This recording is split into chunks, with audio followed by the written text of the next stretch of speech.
C'est un passage obligé, un arrêt spectaculaire pour un premier ministre qui désire tendre la main au pays du Golfe. La grande mosquée Cheikh Zayed, où Mark Carney a été invité, est l'une des principales attractions d'Abu Dhabi. Ouverte en 2007, elle compte 82 dômes. Rien que l'immense tapis a nécessité 2 ans de tissage à la main. It's truly humbling, inspiring for me to see.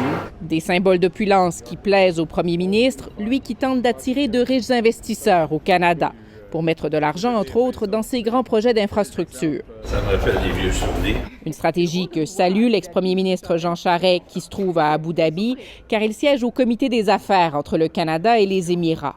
Ce que je relève de M. Carney, c'est une vision très claire de diversifier nos échanges économiques, surtout dans le contexte nord-américain avec M. Trump.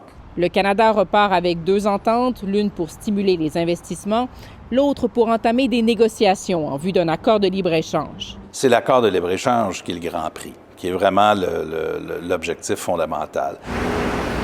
Mais ne cherchez pas des images de la rencontre entre Mark Carney et son homologue des Émirats.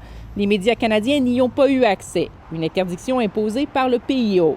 Les Émirats arabes unis, c'est un régime qui est autoritaire. Ça, il n'y a aucune discussion à avoir là-dessus. Ce n'est pas un régime démocratique. On aimerait voir le Canada avoir une posture où il questionne les Émirats tout en voulant faire du commerce, mais pas au détriment du droit international, des droits humains. Mark Carney n'a aucun point de presse prévu aux Émirats. Officiellement, c'est parce qu'il est trop occupé à rencontrer des investisseurs.